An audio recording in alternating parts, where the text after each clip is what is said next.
One of the most powerful talks on TED Talks of all times, was given a number of years ago by a lady called Brene Brown, a social scientist. And the name of the talk is The Power of Vulnerability.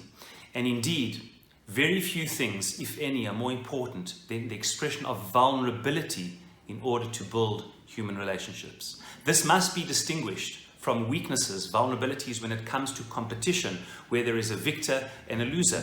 All of us know that in the army, vulnerability is a weakness. You're always looking to see the vulnerability. Indeed, all the intelligence agencies are trying to find the vulnerabilities and weaknesses of the enemy in order to overcome them. So too in sport, how much energy is invested in looking at previous tapes of our opposition in order to find exactly their weaknesses and develop a strategy to manipulate their vulnerability. So yes, vulnerabilities are weaknesses when it comes to win-lose situations of competition and of opposition.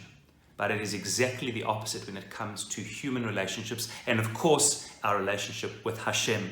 In any relationship, as we will do with Hashem, that we're trying to rebuild and recreate in the Yamin Noraim, a process of Teshuva in Elul that we're preparing to return to ourselves and our relationship with Hashem. In that relationship, the most important one, and all the important relationships of life, our marriages, our family and beyond, vulnerability is absolutely critical. It is not a weakness.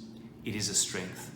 Indeed, we cannot, says Brown, connect with other people unless we express a vulnerability. If we are perfect, have nothing wrong with us, there's nothing that needs fixing, we don't need the other. Not Hashem. If we're independent of Hashem and don't need Him in any way, then we're wasting our time in the Yamin Noraim. If we don't feel that our lives are dependent on the judgment of Rosh Hashanah and of the Yamin Noraim, if we don't feel that our fate and life hangs in the balance and there's a certain imperfection in ourselves that needs perfecting, then what are we doing during this process? So too in all human relationships. If we don't need the other, if we're totally independent and not interdependent, don't need our spouse, our children, or our friends for anything, then indeed we have no vulnerability. We cannot love them and they cannot love us because they don't fulfill anything deep within us, and hence they are irrelevant in our lives. And this is what the shofar of Elul is trying to, the broken sound of the shofar, to evoke and arouse within us that sense of Lev Nishbara. And I want to end and say, and so too, of course, the process in Unetana Tokef, where we talk about Adam Yesudo Me'afar, we say there, Mashul Kecheres HaNishbar. The Baal Tefillah says we're like a broken shard of clay, we're a broken vessel. And I want to end and say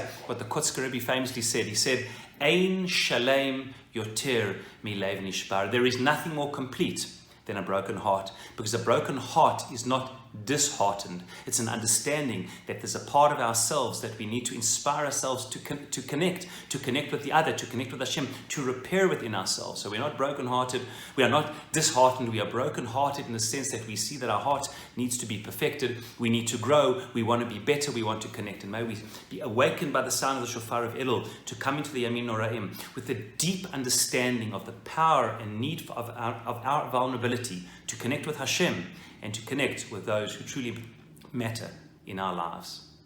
Shabbat Shalom.